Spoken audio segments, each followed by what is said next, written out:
Alright, it's finally Tuesday. It's finally time for the new Rent-A-Girlfriend chapter. I've been mentally preparing. I'm ready for this. Let's mosey.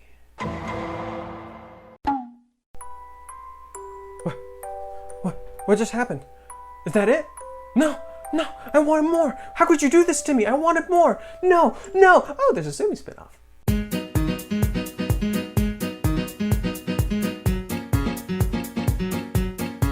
So yeah, this is going to be like a mini chapter review / reaction to the current Rent-A-Girlfriend chapter, and then I'm going to also read the spin-off chapter for Sumi, because Sumi sent here, if you haven't guessed. And then there's also a spin-off chapter, another spin-off chapter that Miyajime Sensei did, where it's like Halloween themed, so they get isekai, and I guess we'll get to see some fun stuff. I don't know, I haven't read it yet. So yeah, let's mosey. Okay, new chapter's out. Let's do this. We got this. So he's taking her to a fancy restaurant. This is apparently like a really expensive place. So yeah, keep getting motivated, son. You got this.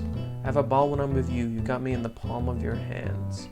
Oh, Miyajime Sensei, why are you so good at this? Oh, look at him. Look at this boy. He's doing it big. He's got this. Ooh, 6.3 million copies in circulation. Glad to see the anime did well and the manga's doing even better.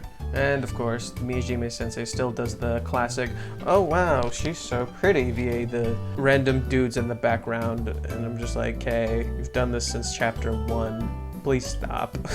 I get it, she's beautiful, she's amazing. Please stop. Like, everyone wants to like shit on Kazuya for being anxious all the goddamn time, but the thing I don't like is literally these random ass dudes that pop out of nowhere and they're just like, oh my god, the main heroine is so attractive. Oh, she sees it. She's like, these prices are high, bro. Oh, this face. I need this as a background. I need this face as a, look at it. Look at, oh my shit. I love her. What are these faces? It's perfect. It's perfection. I love her. The ultimate Tsum. Okay. So we got like the 480p little PNG pic right there. Now we got the 4K Ultra HD high quality Shizuru just like looking at us and be like, hey, you're trying to smooth your way in here, aren't you? Oh damn. Get cornered. I'm listening to Final Fantasy VII music right now, and literally right as I turn to this page, it starts playing Sephiroth's theme.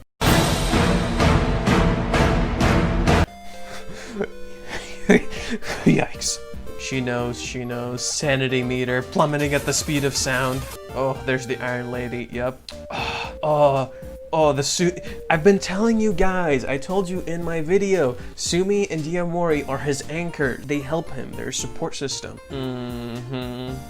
Yeah, sure, son. I'm convinced. Aww, that's touching, actually. The more they interact now, the closer they get, and it's so interesting to see it because you never know what she's thinking. That's the interesting part about Rent-A-Girlfriend, is like in other rom-coms, you get to see what the heroine is thinking. You get to see that girl likes him too. But with Shizuru's case, it's always just been hinted at. It's never been directly shown that she actually likes him too. They've just been like very heavily hinting at it. It's like, hey, she's interested, but like she doesn't show it at all. The premiere's next week, right?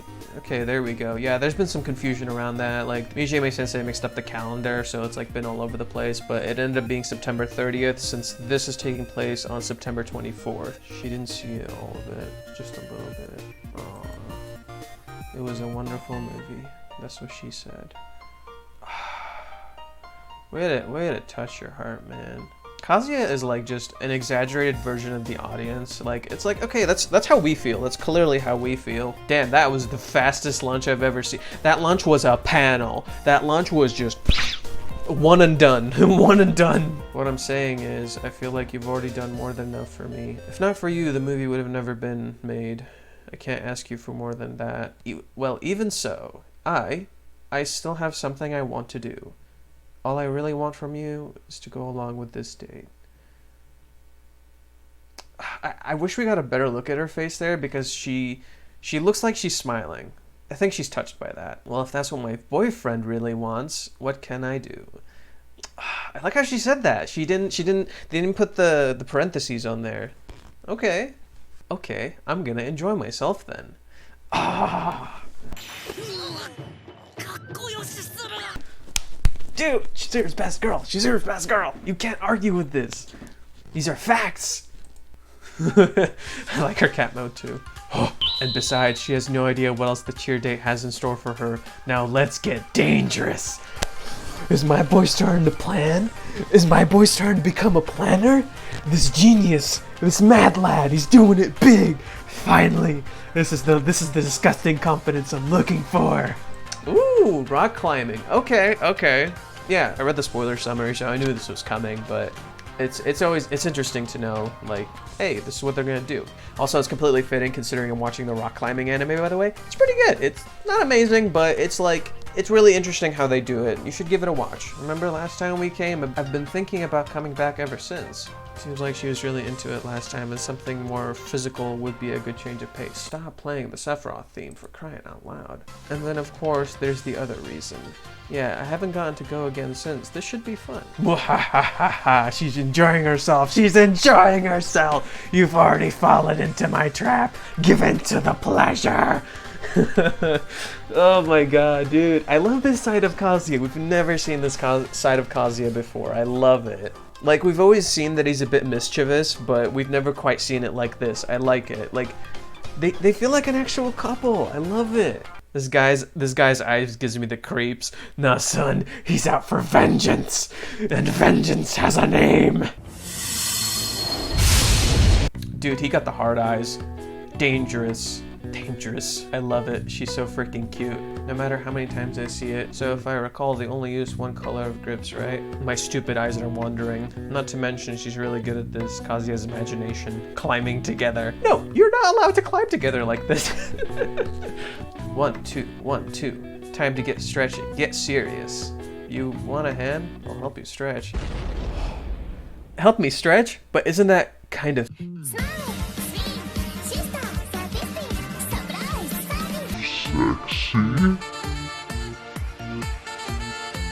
Okay, so that's the end of this chapter. I'd say it was an overall fun chapter. They're really nailing the vibe of having fun and tackling the story in a fun way, while at the same time, like, balancing out the hard to talk about topics. I liked how they segued into the discussion with the grandma, and then they went back into the date because it's supposed to be a cheer up day. They're not supposed to have this like full-on heavy conversation just yet, and I think it was smart to just kind of like hint at where this date's gonna go, which is like, hey, let's have this conversation now to just kind of like set up and build up for it, and then when shit gets real and they actually have to talk, they'll get to sit down and talk about it, and it's been built up so you know it's coming. And I think that was really smart on his part. Cheer up Shizuru, that's the overall objective, and it seems to be working. I loved how they did it in the last chapter, where you just realize it's like, hey, having fun is easy. It doesn't take that much effort, and if she's having fun, I'm having fun. So yeah, wholesome. So I also wanted to look at this spin-off chapter that they added, because I didn't know he was doing this. This is interesting. So they get isekai'd to, I don't know where. Isekai like in an anime? Demon King.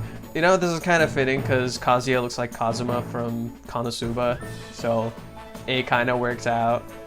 Oh, it's only 4 pages. That's really short. But right now I'm her boyfriend and I have to protect Mizuhara and look cool doing it. Chad mode activated. It's funny because I just made a joke about... I made a joke in my last video about how he gets all he needs is a giant ass sword, and now he gets isekai and he has a sword. It's not a giant ass sword, but it's a sword. Wait, the slime looks like Mr. Fish. Why the fuck does the slime look like Mr. Fish? Mr. Fish, no. It's a random battle. A battle with that thing? We'll do something. Oh, here it comes. Oh, this face. If that's not the cutest thing you've ever seen, like, holy Christ. Protect. Okay, so she got hit. What's going on? Oh no, it's all over her. Is this going to poison her? I'm calling it right now. You know exactly what's happening in the next panel. I'm 2000% down for this, by the way. Thank you. It's a corrosive type. What the hell? Mr. Fish always knows the best move.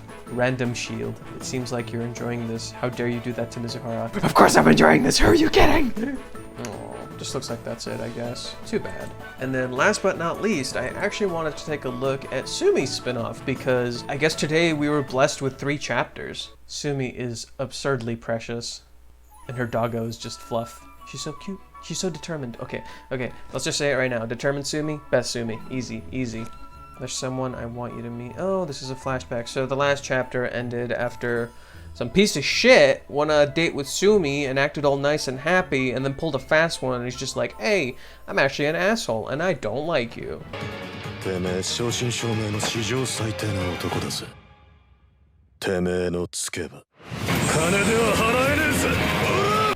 Look at baby girl. Do it big. Do it big. You got this, Sumi. Chizuru's like a proud mom. Puff.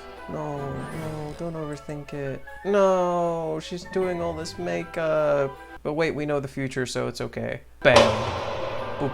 Out like a light. I love this doggo. Best doggo. Surprise, motherfucker. It's morning. Oh, she's late. How cute.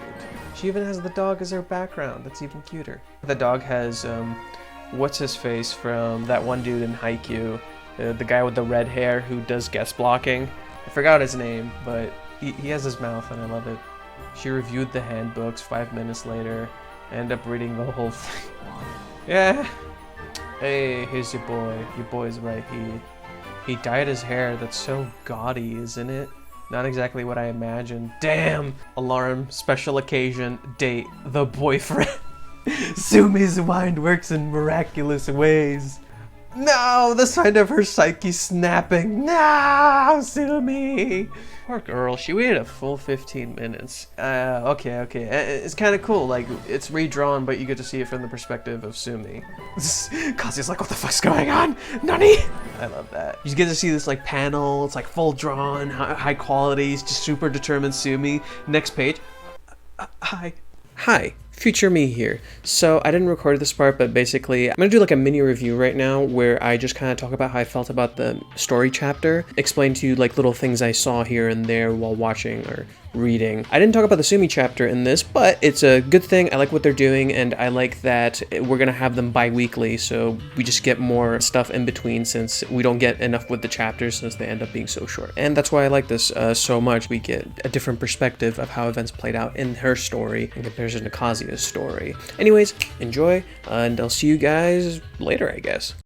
There's one thing I didn't get to point out is like the way Miyajime sensei writes, he always like does one thing, but in reality he means another. So I feel like the ending for this chapter where she's saying, hey, I'll help you stretch, it might lead to something else. Like Kazuya will probably think, hey, it's sexy and shit, and that's just how he always thinks about it, but it might be Chizuru reaching out for physical contact, because if you remember, like Sayuri said, like, hey, she's clingy and she always wanted a hug when she was a kid, and those things like stick around. Like when you age, these things stick around. So that might be what she's trying to do, and then if she's confronted with it, she'll of course deny it because that's just Chizuru, but she might not because their relationship is changing. So I think what she's trying to do is she might be trying to just get some sort of physical contact just to feel better, because that shit helps, dude. Like when you're depressed, when you get a hug, instantly feel better. So another thing I noticed is that the way Chizuru is talking seems very different from usual. I did want to point that out. I did kind of say that in the earlier thing, but the way Chizuru is talking is a little bit different than usual. She seems to like really be kind of hinting at Kazuya through her words that she wants to be closer to him. I know it sounds weird considering like her whole thing is like the iron wall, but for example, like the way she says boyfriend to him is different. Usually it's either her saying I'm his girlfriend or I'm your girlfriend, and it has like quotation marks next to it, but it's never bold. Like it's never been shown as bold. I know it sounds like I'm nitpicking or I'm reading too much into it,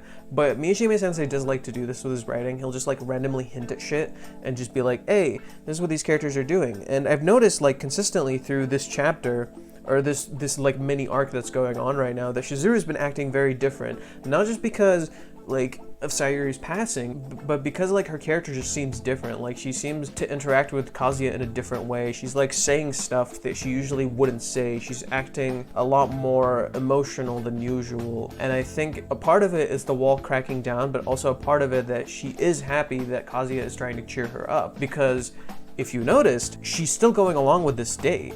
Like she knew, she called him out, and she's just like, hey, like, this is, you're just trying to cheer me up. I don't like it when people try to like get all up in my business and shit. But she's still going along with it.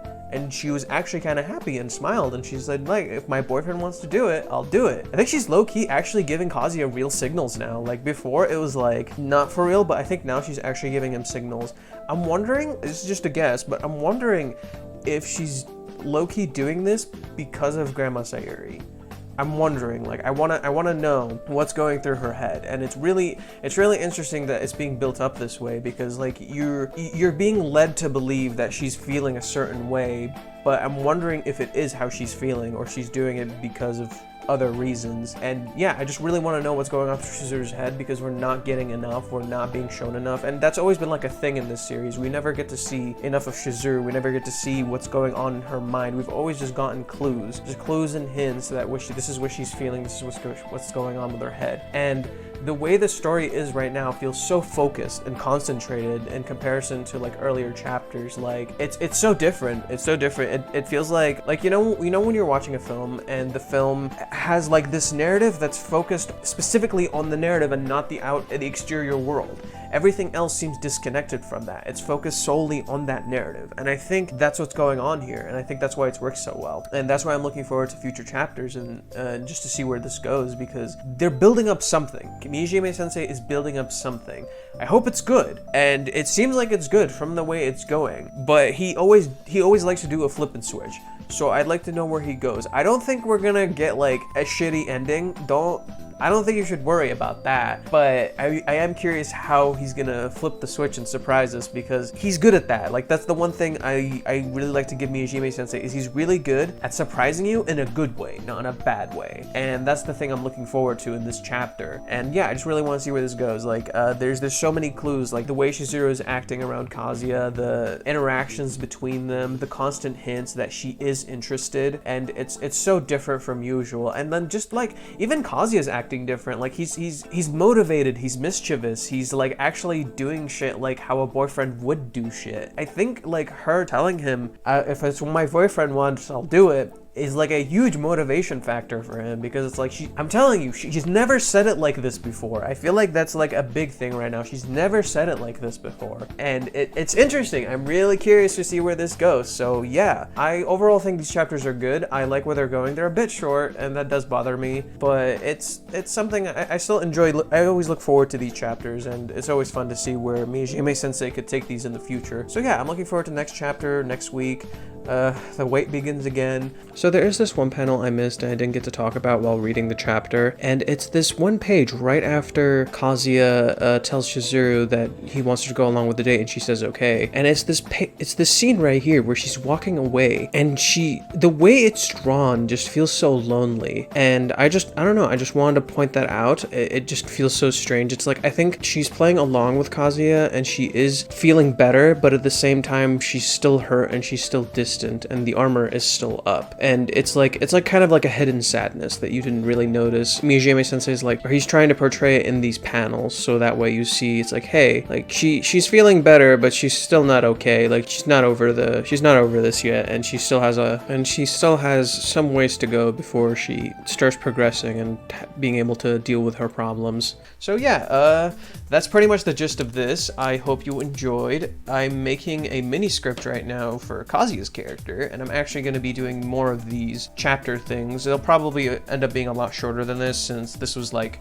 technically 3 chapters. Okay, it was a chapter and a half plus Sumi's chapter. So yeah, I definitely recommend giving the manga a read if you haven't read Rent a Girlfriend yet. Really fun series. I want to focus on scripts, but I also wanted to, do stuff like this, because I do enjoy reading these chapters, and I want to share my experiences with people. So I'd like to see what everyone else thinks when they post comments below and stuff like that. So yeah, if you enjoyed this format, let me know. I'll still be making scripts, so don't worry about that. My next script is indeed Haikyuu. I hinted at that in my earlier video with Rent a Girlfriend, but yes, it is indeed Haikyuu. The best way I can put it for you right now is, if Rent a Girlfriend was my fire, Haikyuu was my fuel. That's a perfect analogy. That's the best way I'm gonna put it right now. This is just me going off like talking. I'm not really like talking off a script or anything right now. I'm just kind of rambling. So for now, I've been Faye, and please look forward to my Kazuya video that's coming up very soon. I actually already finished recording and editing and everything, so it's mostly done. Should be here within like a day or two. See you guys next time.